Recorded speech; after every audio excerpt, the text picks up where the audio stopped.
Abra su Biblia, mientras tanto, en Primera de Juan, capítulo 3. Primera de Juan, capítulo 3.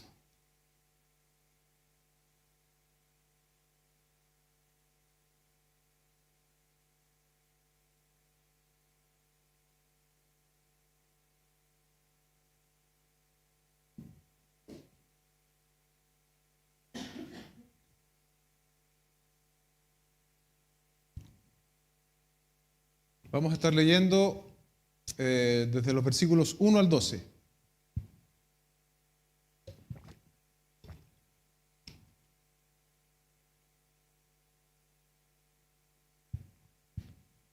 Haremos lectura en el nombre del Señor. Miren cuán grande amor nos ha otorgado el Padre, que seamos llamados hijos de Dios. Y eso somos. Por esto el mundo no nos conoce, porque no lo conoció a Él. Amados, ahora somos hijos de Dios y aún no se ha manifestado lo que habremos de ser. Pero sabemos que cuando Cristo se manifiesta, seremos semejantes a Él, porque le veremos como Él es. Y todo el que tiene esta esperanza puesta en Él se purifica así como Él es puro. Todo el que practica el pecado, practica también la infracción de la ley, pues el pecado es infracción de la ley. Ustedes saben que Cristo se manifestó a fin de quitar los pecados, y en Él no hay pecado. Todo el que permanece en Él no peca, todo el que peca ni lo ha visto ni lo ha conocido. Hijos míos, que nadie los engañe. El que practica la justicia es justo, así como Él es justo. El que practica el pecado es del diablo, porque el diablo ha pecado desde el principio. El Hijo de Dios se manifestó con este propósito, para destruir las obras del diablo. Ninguno que ha nacido de Dios practica el pecado, porque la simiente de Dios permanece en él. No puede pecar porque es nacido de Dios. En esto conocerán los hijos de Dios, se reconocerán los hijos de Dios y los hijos del diablo.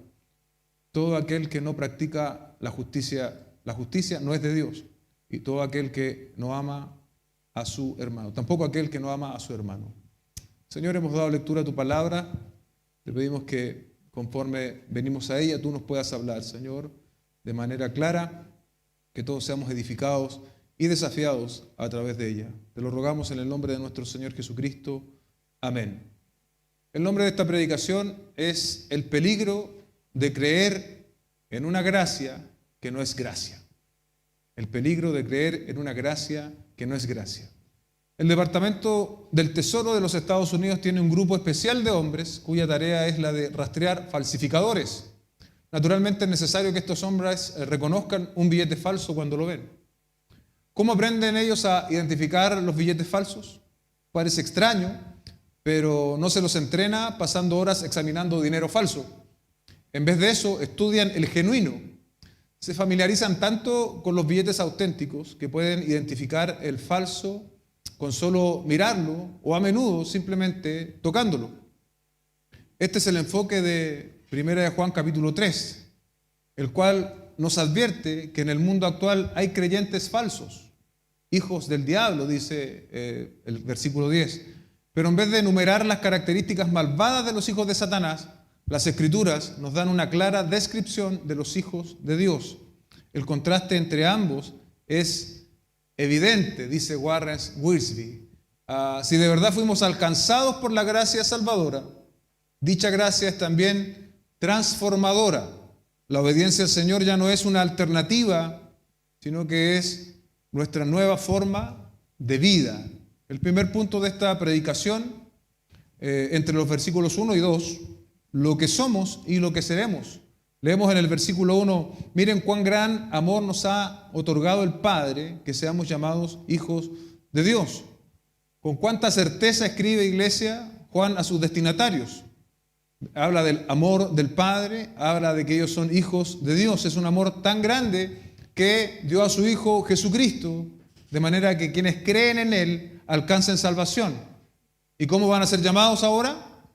Hijos de Dios. Antes éramos solo criaturas de Dios. Hoy día, por medio de Cristo, nosotros somos sus hijos. Aquí encontramos, iglesia, una poderosa y suficiente razón para estar agradecidos. Yo no sé, tu semana tal vez fue difícil, tuviste dificultades, tienes problemas, incertidumbre, a lo mejor estás cesante, estás enfrentando alguna enfermedad, no lo sé, problemas familiares. Cualquiera sea tu situación actual, si tú estás en Cristo, eres depositario del amor de Dios. Eres depositario del amor de Dios y por lo tanto eres su hijo y eso nadie te lo puede arrebatar. Amén. Nadie te lo puede arrebatar. La segunda parte del versículo 1 dice: por esto el mundo no nos conoce porque no lo conoció a Él. Juan capítulo 1 verso 10, el Evangelio, dice: Él estaba en el mundo y el mundo fue hecho por medio de Él y el mundo no lo conoció. El mundo en este contexto de iglesia se refiere a la sociedad sin Dios. Para la sociedad sin Dios, nuestra relación con Dios es una locura. Es imposible que ellos lo puedan entender. Es imposible que lo puedan conocer, comprender. ¿Por qué? Porque no conocen a Dios. Y lo cierto es que así también estábamos tú y yo antes de venir a la fe. Antes que el Señor nos alcanzara, así estábamos. No entendíamos esta relación de Dios con los hombres por medio de Cristo. Dice un comentarista: el mundo incrédulo vive separado de Dios y no puede entender la relación de amor que los hijos de Dios tienen con Él, por eso es hostil y los rechaza. Debemos nosotros entonces, iglesia, no sentirnos mejores que los demás, porque esto es solo un acto de la gracia y la misericordia del Señor sobre nosotros, sino que dar gracias al Señor por habernos alcanzado. Y pedir por aquellos que aún sus ojos no han sido abiertos, esos ciegos espirituales de los cuales todos nosotros algún día estuvimos entre ellos. Predicar y orar por ellos, predicarles el Evangelio y orar por ellos. El verso 2 dice: amados, ahora somos hijos de Dios. ¿Cómo llegamos a ser hijos de Dios? Por la obra de Jesucristo. Y aún no se ha manifestado lo que habremos ser, pero sabemos que cuando Cristo se manifieste, seremos semejantes a Él, porque lo veremos como Él es. En el versículo 1, si usted se dio cuenta, está entonces lo que nosotros somos. Somos hijos de Dios por medio de Cristo, por el amor del Padre, haciendo referencia a su segunda venida. Entonces dice que seremos semejantes a Él y que le veremos como Él es. Filipenses capítulo 3, versos 20 y 21 dice: porque nuestra ciudadanía está en los cielos, de donde también ansiosamente esperamos a un Salvador, el Señor Jesucristo, versículo 21, el cual transformará el cuerpo de nuestro estado de humillación en conformidad al cuerpo de su gloria, por el ejercicio del poder que tiene aún para sujetar todas las cosas a Él mismo. Cuando Jesucristo vuelva, nuestros cuerpos van a experimentar un cambio extraordinario, ¿sí? Nuestros cuerpos serán entonces glorificados. Amén. Así como el cuerpo que tuvo el Señor Jesucristo una vez resucitado, así también serán entonces nuestros cuerpos. Dice un autor: el amor de Dios hacia nosotros no se detiene con el nuevo nacimiento, continúa a lo largo de toda nuestra vida y nos lleva directamente hasta el retorno de Jesucristo.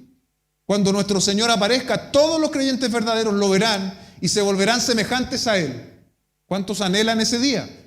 Desde luego, esto quiere decir que tendremos nuevos cuerpos glorificados y aptos para el cielo. En esos cuerpos ya no habrán hernias discales, no habrán dolores de hombro ni de espalda, no habrá apendicitis ni dolores de estómago. Pero ¿sabe? No habrá pecado. No vamos a lidiar más con el pecado.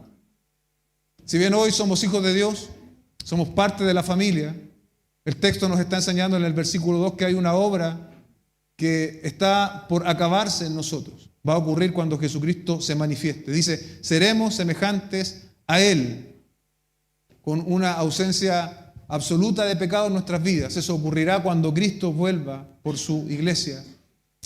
Seremos transformados. Dice respecto de ser semejantes a Él, esto implica la consumación de Cristo en nuestro ser, lo cual a veces es denominado glorificación. Así se conoce en teología, glorificación. Esta es la culminación de nuestra salvación. Esta transformación escatológica está relacionada con la restauración total de la imagen de Dios en los seres humanos, creados a su imagen y semejanza. La relación íntima con Dios es posible nuevamente. Experimentaremos, iglesia, una relación perfecta de comunión con Dios, sin ningún tipo de obstáculos. Imagínense lo que será esa. Esta escena final de la glorificación hoy las miramos a través de los ojos de la fe y esperamos su consumación. Pero ¿sabe? Esta mirada en fe supone también de parte de nuestra una cierta forma de vida, ¿sí? El que está esperando la glorificación del Señor vive de una determinada manera, y es lo que la enseñanza de hoy nos quiere enfatizar. Si la justificación significa liberación del castigo del pecado, cuando somos justificados a través de la obra de Cristo, la santificación es la liberación del poder del pecado. Entonces la glorificación es la liberación de la presencia del pecado. ¿Se da cuenta? Justificación, hemos sido liberados del castigo del pecado. Santificación, liberación del poder del pecado. Pero en la glorificación ya no habrá más presencia de pecado en nuestras vidas. Juan nos dice que somos hijos de Dios en el verso 1. Eso es lo que somos. Si tú has puesto tu fe en el Señor Jesucristo, has venido en arrepentimiento y fe, has confesado tus pecados, hoy día estás reconciliado con Dios, eres un hijo de Dios. Has sido depositario del gran amor del Señor Jesucristo, del gran amor de Dios. Y en el verso 2 es lo que seremos, lo que estamos esperando. Estamos esperando que nuestros cuerpos sean glorificados. Estamos esperando la segunda venida del Señor. Si de verdad fuimos alcanzados por la gracia salvadora, dicha gracia es también transformadora. La obediencia al Señor no es una alternativa, es una forma de vida para nosotros. Así pasamos, iglesia, al segundo punto, que es el sello del caminar del Hijo de Dios. Entre los versículos 3 al 7, ahora nos dice que debemos andar de cierta manera en nuestro tránsito terrenal. El sello es aquello que nos distingue como verdaderos, ¿sí? ¿Cómo viven quienes creen en esto? En lo que leíamos recién en el versículo 2, en lo que leíamos recién en el versículo 1, que creen que Dios les amó a través de Cristo, que creen que Jesucristo volverá y que seremos semejantes a Él. ¿Cómo viven? Mira, aquí el verso 3 lo responde de manera muy clara. Y todo el que tiene esta esperanza puesta en Él. ¿Cuál esperanza? La esperanza de su retorno. ¿Sí? Se purifica así como Él es puro. Se purifica así como Él es puro. El texto dice, se purifica, ¿sí? Nos está diciendo de manera muy clara que nosotros tenemos participación en esto. Nosotros somos los mandados a purificarnos. Se purifica. Quienes tienen la esperanza en el retorno de Cristo van a vivir purificándose. Entonces la pregunta que tenemos que hacernos, iglesia, esta mañana, primero, ¿tenemos esta esperanza del retorno de Cristo? ¿Usted de verdad cree que Jesucristo va a volver por usted, por la iglesia? Bueno, lo segundo viene de la mano. ¿Se está purificando? Así como Cristo es puro, ¿usted se está purificando? Pablo exhorta a los corintios y el Espíritu Santo esta mañana a nosotros en 2 Corintios 7:1. Dice, por tanto, amados, teniendo estas promesas, limpiémonos de toda inmundicia de la carne y del espíritu. De toda inmundicia, no solo de algunas cosas, sino de toda inmundicia de la carne y del espíritu. Perfeccionando la santidad en el temor de Dios. Dado que tenemos la promesa inminente del retorno de Jesucristo, debemos purificarnos. No de aquellos pecados que a nosotros nos parecen más groseros o más evidentes, ¿sí? Más condenables, sino de toda inmundicia que afecte la carne y el espíritu. No solo se habla aquí de adulterio, fornicación o ese tipo de cosas, sino también de la envidia, el rencor, el orgullo, la soberbia, toda inmundicia. Toda inmundicia. Debemos purificarnos de toda inmundicia. Pablo coincide entonces con Juan, ¿no? En este sentido, que los creyentes tenemos esta responsabilidad de santificación. Así como Juan dice que tenemos que purificarnos como el Señor es puro, ahora Pablo dice limpiémonos. Es algo que nosotros tenemos que hacer, dado la gracia que está operando en nosotros. Tenemos esta facultad de hacerlo.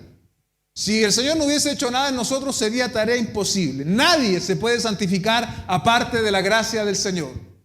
Aparte de la obra del Señor, nadie puede hacer nada bueno. Pero con la gracia del Señor sí podemos santificarnos, sí podemos limpiarnos. Proverbios 8:13, algo muy importante de cara a la obra de santificación en nuestras vidas, es el temor. Proverbios 8:13 dice, el temor del Señor es aborrecer el mal. Aborrecer el mal, el orgullo, la arrogancia, el mal camino y la boca perversa yo aborrezco.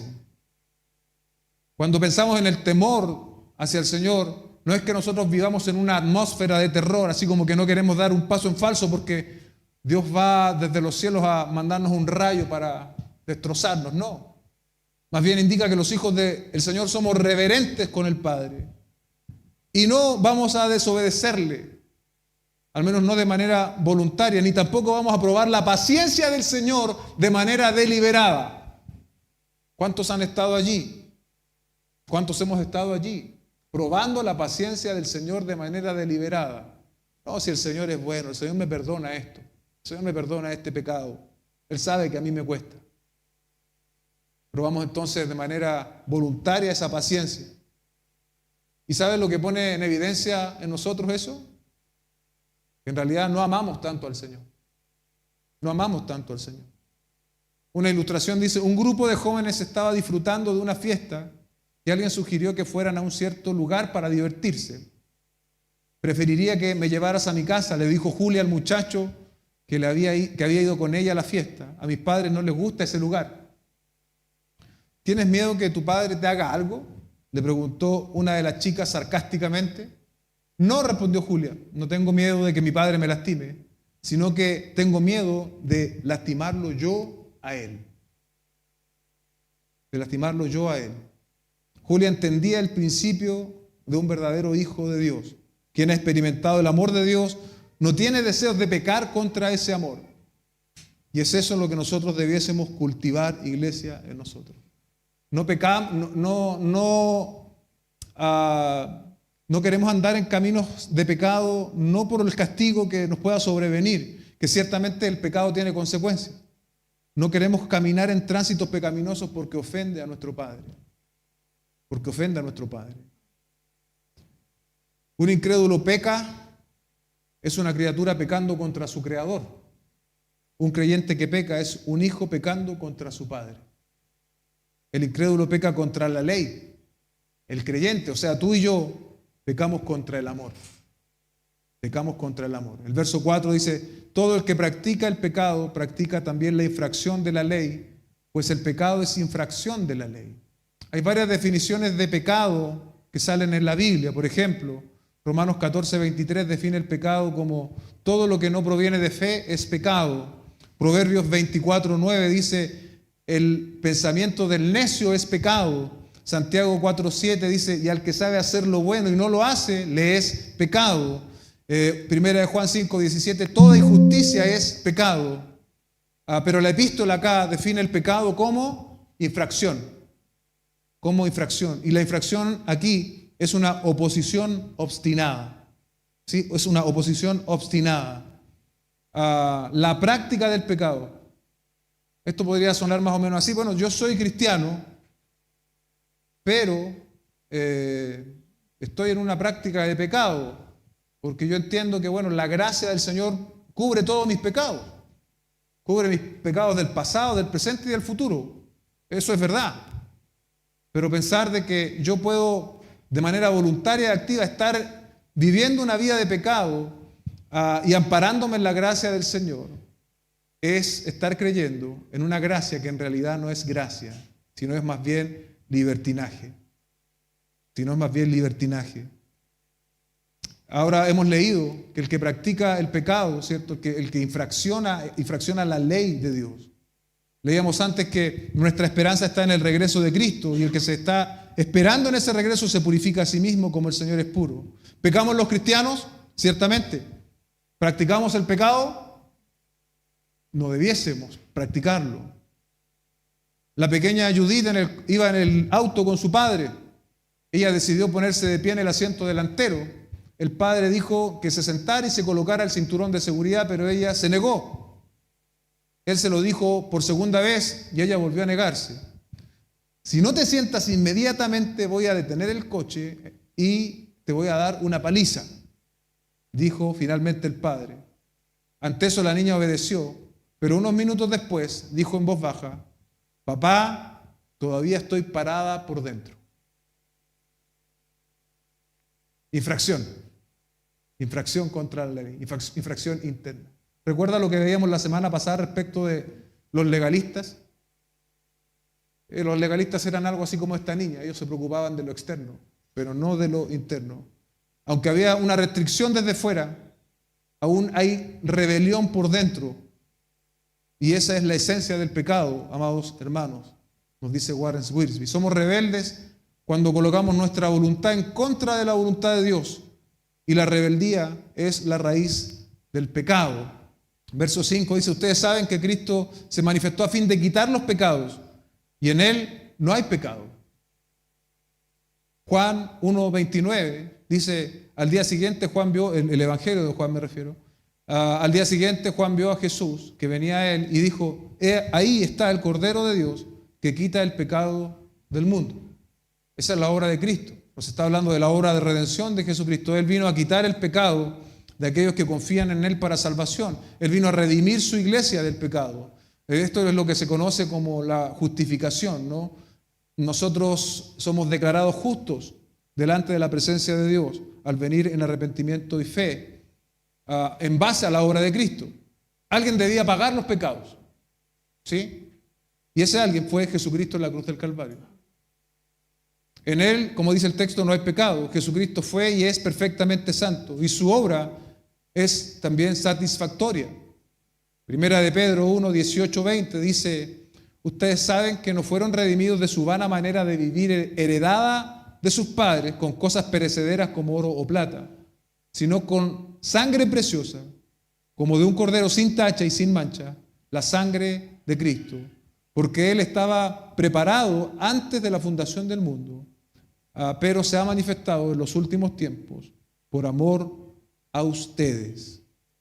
Eso es lo que el Señor ha hecho en nuestro favor. Él ha quitado el pecado, iglesia. Entonces, ¿cómo vamos a estar nosotros practicando el pecado por el cual nuestro Señor fue crucificado? Verso 6 dice, todo el que permanece en Él, todo el que permanece en Él no peca. Todo aquel que permanece en Él no peca. Permanecer es una de las palabras favoritas del apóstol Juan. ¿Qué significa entonces permanecer? Significa tener comunión con Dios y no permitir que nada se interponga entre Cristo y nosotros. ¿Sí? Somos hijos de Dios, somos nacidos de Dios. Eso trae como consecuencia una unión con Cristo. Pero la comunión hace posible ahora también una intimidad con Cristo. Esta intimidad es la permanencia, que gusta de obedecer la palabra de Dios. Una persona que peca de manera deliberada, es decir, que practica el pecado, está demostrando que no conoce a Cristo y que en consecuencia no puede permanecer en Él.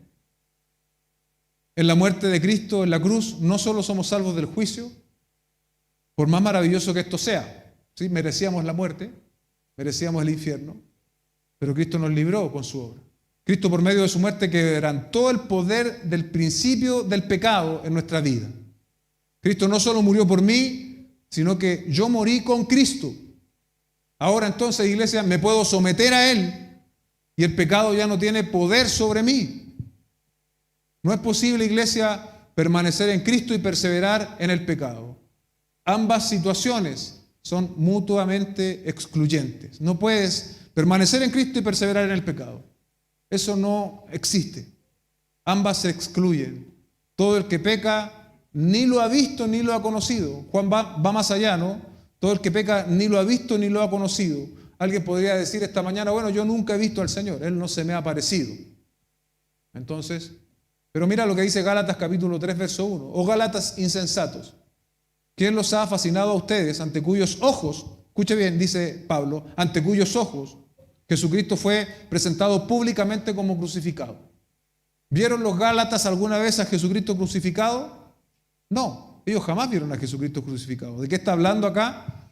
De la predicación del Evangelio. Así como los Gálatas, así también nosotros hemos visto a Jesucristo, se nos ha presentado el Evangelio. Así también el apóstol Juan en este sentido dice que no ha visto el Evangelio. Si persevera en el pecado, no ha visto aún el Evangelio. Necesita ser evangelizado, necesita escuchar las buenas de salvación, que Jesucristo vino a salvar lo que se había perdido, a los pecadores. Y el universo es grande, ¿no? Porque todos pecamos. El Señor vino a salvar a los pecadores. Debes venir entonces en arrepentimiento y fe a las plantas del Señor.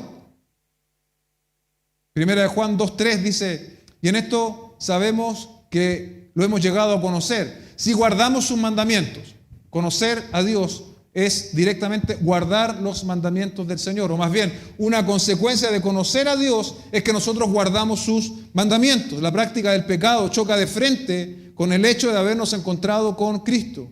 El cristianismo, amados hermanos, no es solo una idea, no son solo conceptos. El cristianismo, bien digo, afecta de forma radical nuestra forma de vivir.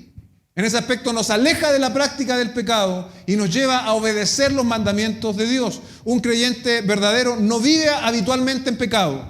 Tal vez cometa pecado, una acción errada ocasional, pero no practicará el pecado, haciéndolo un hábito establecido, dice Warren Wiersbe.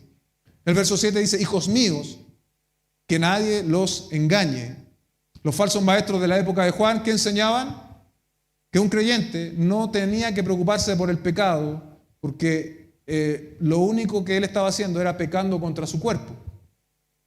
Entonces ese pecado no afectaba a su espíritu. Eso enseñaba la corriente gnóstica de aquel tiempo.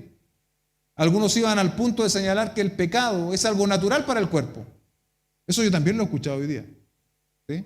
Ya que este es pecaminoso, como se ha normalizado hoy día, ¿cierto? Muchas prácticas pecaminosas, incluso dentro de iglesias cristianas. Prácticas pecaminosas. Como no, pero es que estamos en este mundo. Esa es como yo lo he escuchado hartas veces. Estamos en este mundo, entonces como que la iglesia debe adaptarse finalmente al pecado. Pero textos como este nos enseñan que la iglesia no, por ningún motivo, debe adaptarse al pecado.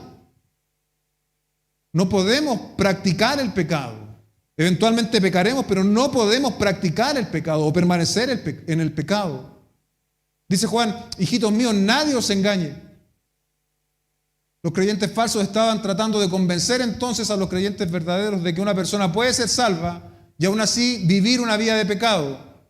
Juan no niega que los creyentes pequen, pero sí niega que los creyentes puedan vivir en pecado. Sería mejor que una persona que puede disfrutar el pecado de manera deliberada, si no está experimentando la disciplina de Dios por ello, se examine a sí mismo para ver si ha nacido de nuevo o no. No sé si se explicó esa frase. Si alguien hoy está en esta situación, viviendo en un pecado permanente, practicando el pecado, querido amigo o amiga, tienes que evaluar tu conversión, tienes que evaluar tu creencia. Porque el arrepentimiento acompaña la vida del creyente desde el inicio hasta el final. No podemos permanecer en el pecado, practicar el pecado como estilo de vida y creer que estamos en Cristo. Con especial afecto, decía yo antes, Juan se refiere a estos hermanos. Y también esto está muy centrado en el propósito de la carta, hermanos. El propósito de la carta es justamente eso, respecto de los falsos maestros, y lo podemos leer en 1 Juan 2:26. Les he escrito estas cosas respecto de los que están tratando de engañarlos. Había allí engaño, así como también hoy hay engaño a la puerta. Se quieren infiltrar en la iglesia. Desde el Génesis hasta este preciso momento, la estrategia de Satanás ha sido el engaño. Y no debemos nosotros pretender que somos inmunes a él. Reconocidos hombres hoy día, en esta época en la cual nosotros vivimos, de sana doctrina. A veces la gente de sana doctrina es muy buena para señalar las cosas que ocurren de la otra vereda, ¿no? No, pero es que no son sana doctrina y se ven escándalos y cosas así. Predicadores o pastores que caen en relaciones de adulterio, etc. Pero estoy hablando de gente de sana doctrina que ha caído. Y eso, hermano, debe ser una advertencia para nosotros. Debe ser una advertencia. Pablo dijo: el que esté firme, mire que no caiga. No importa el emisor, no importa si es un gran pastor o teólogo, no importa si haga llover oro del cielo, como así decían unos que hacían llover. Si niega esta verdad elemental del Evangelio, que Cristo cambia nuestras vidas y nos reorienta a la santidad, estamos frente a una tergiversación. Y la tergiversación debe ser confrontada. Los falsos maestros y sus enseñanzas deben ser confrontadas. No nos dejemos engañar. Pablo incluso llamó, en el contexto de los Gálatas, anatema a aquel que se atreviera a tergiversar el Evangelio. Dijo él mismo, si un ángel o nosotros mismos tergiversamos el Evangelio, somos anatemas. Ciertamente, y aquí tal vez, ¿sabe cuál es nuestro peor enemigo muchas veces? Nosotros mismos. Nuestro propio pecado a veces nos engaña. Nuestra propia conciencia nos intenta, esas conversaciones que tenemos, intentamos justificar nuestro pecado. ¿Sí? Decimos cosas como esta, es que todos lo hacen, es que nosotros somos humanos. Bueno, todos lo hacen, eso es bastante relativo. La mayoría lo puede hacer, pero eso no es señal o indicativo de que está bien hecho. Los cristianos no nos movemos por la moral estadística, nos movemos por la voluntad revelada de Dios.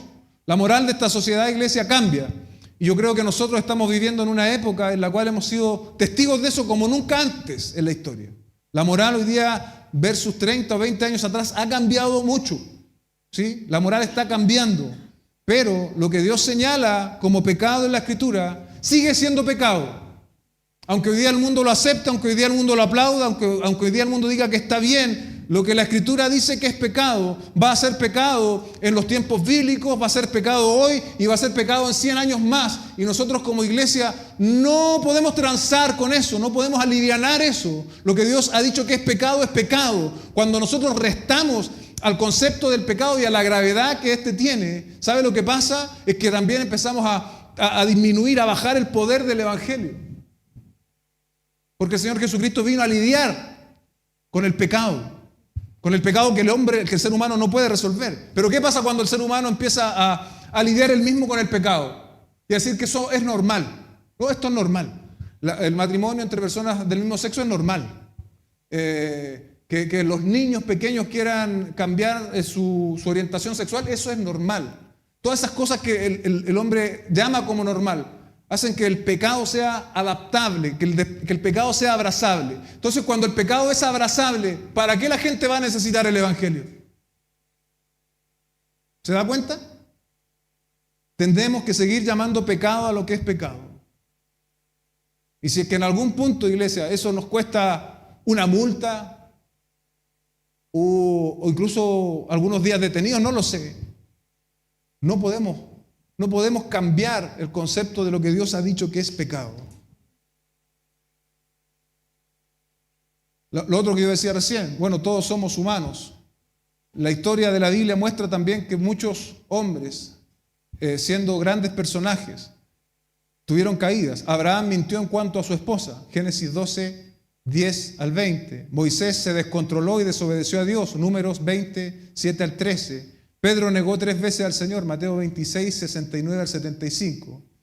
Y si probablemente empezamos nosotros a enumerar las veces que le hemos fallado y hemos pecado contra Dios, estaríamos un largo rato. Pecamos, eso es cierto. Pero el pecado, en el caso de los hombres de la Biblia y también en el nuestro, no era una práctica establecida. Fue un incidente en sus vidas totalmente contrario a los hábitos normales. Y cuando pecaron, y es lo que también tenemos que hacer nosotros, y cuando pecaron, lo admitieron y pidieron a Dios perdón por ello.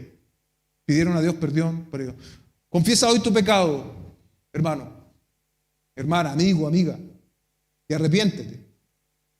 Antes que ese pecado se transforme en ti en un hábito y se enquiste en tu vida y traiga nefastas consecuencias para tu vida espiritual.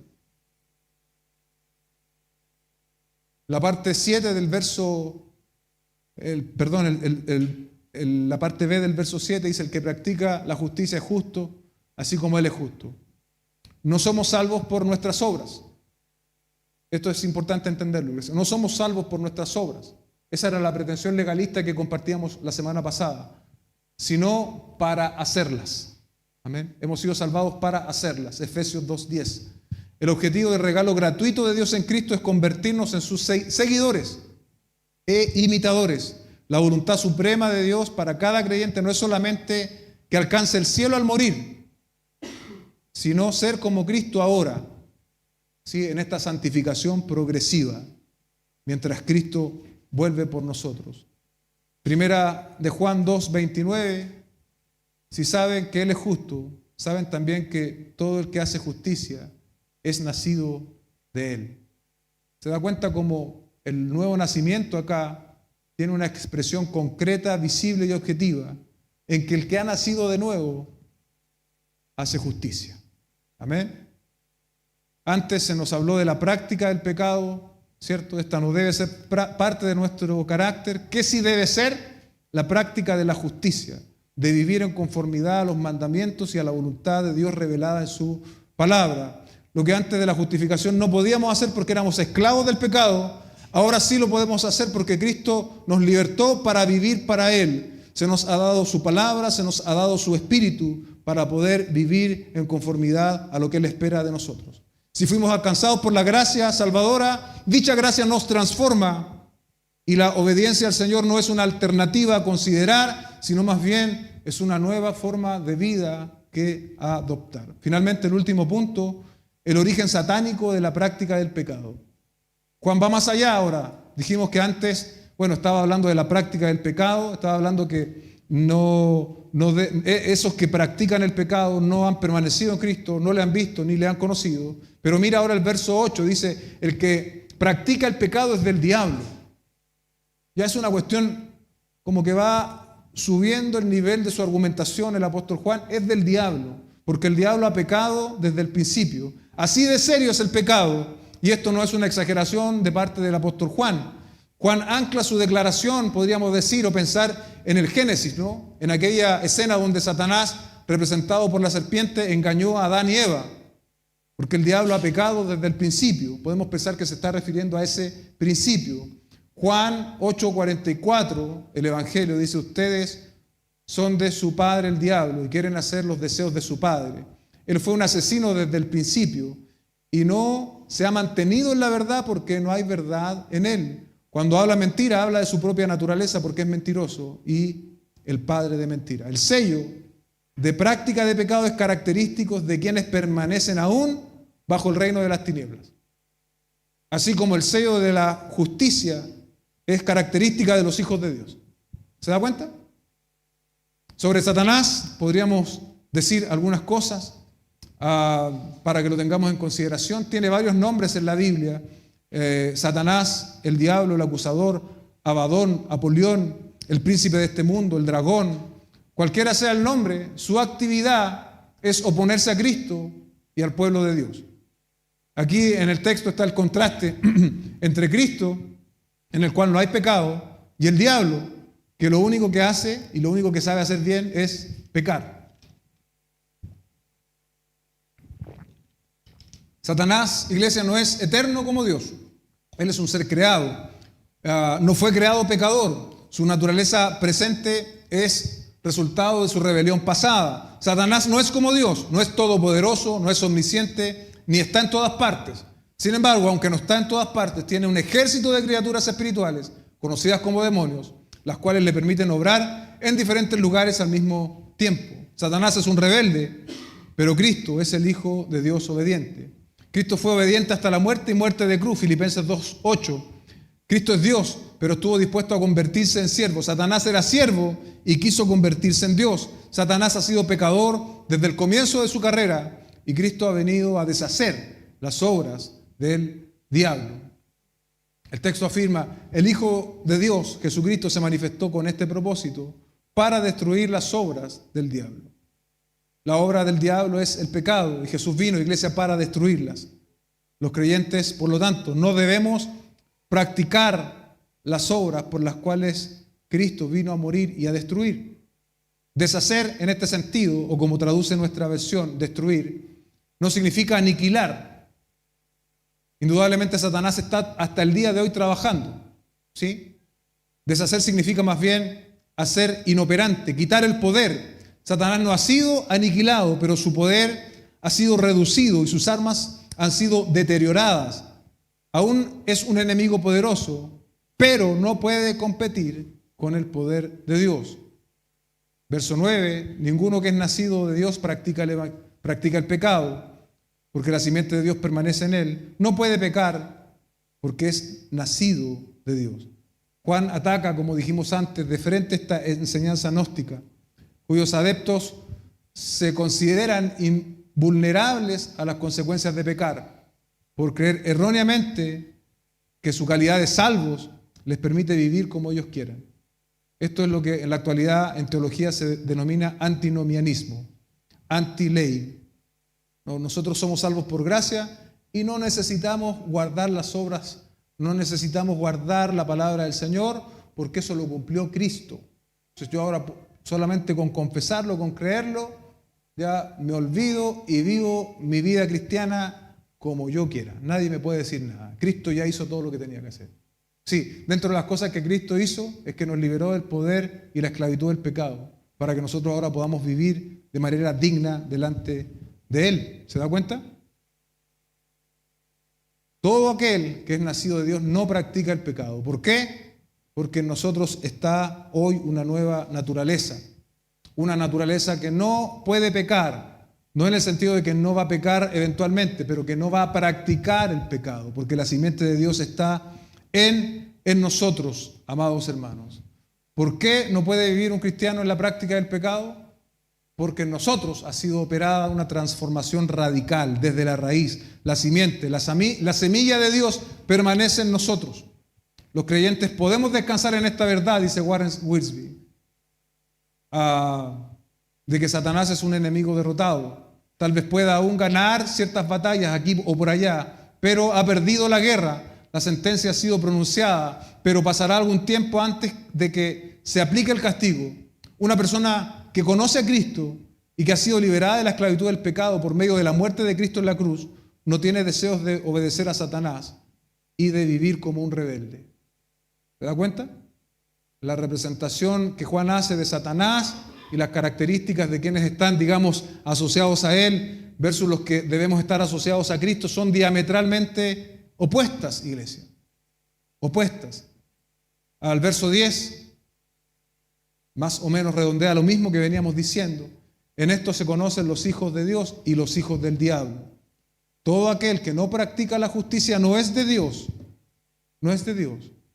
Tampoco aquel que no ama a su hermano. La diferencia es clara y saltará a la vista respecto de los hijos de Dios y los hijos del diablo. Los hijos del diablo no practicarán la justicia. Y un aspecto central que el texto también después desarrolla de manera más profunda es que no amará a su hermano. La diferencia entre un creyente verdadero y uno que no lo es que el falso puede involucrarse en actividades religiosas, pero no conoce a Dios realmente. La persona que ha nacido de Dios por la fe en Cristo conoce a Dios Padre, Dios Hijo y Dios Espíritu, y por el hecho de que los conoce, vive una vida de obediencia y no en la práctica del pecado.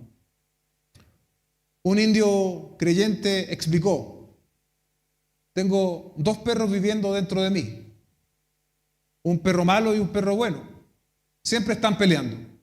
El perro malo quiere que haga cosas malas y el perro bueno quiere que haga cosas buenas. ¿Quieren saber cuál de los perros gana? A aquel al que le doy más de comer. ¿Queremos ganar nosotros nuestra lucha en contra del pecado? Debemos alimentar nuestra nueva naturaleza con la palabra del Señor. Vamos a tener entonces el poder para vivir una vida piadosa. Pablo le dijo a los romanos: no proveáis para los deseos de la carne. Estas palabras de aquí, las que hemos compartido, este pasaje, no están escritas para que nosotros examinemos a otras personas. Y eso es muy usual cuando yo escucho a algunos predicadores. Claro, uno dice: sí, esta persona, yo creo que esta palabra le vendría bien. No, es para nosotros, es para que nosotros seamos examinados y para que nosotros con sinceridad podamos responder delante del Señor. Le dejo algunas preguntas para la reflexión, probablemente las vamos a repetir el día miércoles. Dice: ¿tengo la naturaleza divina dentro de mí o simplemente estoy aparentando ser un creyente? ¿Cultivo esta naturaleza divina leyendo la Biblia y orando diariamente? ¿Algún pecado no confesado ha contaminado mi hombre interior? ¿Estoy dispuesto a confesarlo y abandonarlo? ¿Permito que mi vieja naturaleza controle mis pensamientos y deseos o que me gobierne mi nueva naturaleza? Finalmente, cuando aparece la tentación, ¿juego con ella o huyo? Un querido pastor con el que compartí hace poco en un programa en la radio. Decía, nosotros tenemos que en algunas ocasiones aplicar acelerador y en otras freno. En la tentación, acelerador, me decía. Huir. Y en otras hay que frenarse. Cuando, por ejemplo, queremos hablar mal de alguien, cuando hay espacio para el chisme, ahí hay que frenarse. Pero en las situaciones de tentación, tenemos que arrancar. Si fuimos alcanzados, si fuimos alcanzados por la gracia salvadora, quisiera que guardara esta frase, quizás no con los mismos términos, pero que la guardara. Si fuimos alcanzados por la gracia salvadora, dicha gracia nos transforma y la obediencia no es una alternativa a considerar, sino más bien es una nueva forma de vida para nosotros. Cierre sus ojos y oremos al Señor. Padre Celestial, te damos gracias esta mañana por venir a este texto, por darnos esta posibilidad, Señor, tan cierta de acercarnos a tu palabra. Las opiniones, las posturas de los hombres pueden cambiar, pero tu palabra va a permanecer siempre firme. Y es por eso que venimos a ella cada domingo con una gran expectativa de que tú nos hables a través de ella, de que tú también ajustes nuestras vidas a través de ella, Señor, y de que sea un estímulo para que vivamos delante de ti vidas santas y que te agraden, Señor. Te pido, Señor, que esta palabra pueda ser una verdadera balanza para cada uno de nosotros. Nos podamos pesar en ella, Señor, y podamos venir delante de ti de manera privada, Señor, y reconocer delante de ti, Señor. Si hay algún hermano, o más bien si hay alguna persona aquí, Señor, que no está aún en la fe, que esta sea también la oportunidad para depositar su fe en la obra de tu Hijo Jesucristo, Señor, para que pueda venir en arrepentimiento y fe y encuentre entonces en ti plenitud y vida, Señor. El resto de nosotros que ya caminamos, que ya estamos en este camino por años, podamos hacerlo, Señor, con perseverancia, pero no con perseverancia sola, sino con perseverancia en santidad. Ayúdanos, Señor. Te damos gracias en el nombre de nuestro Señor Jesucristo. Amén y amén.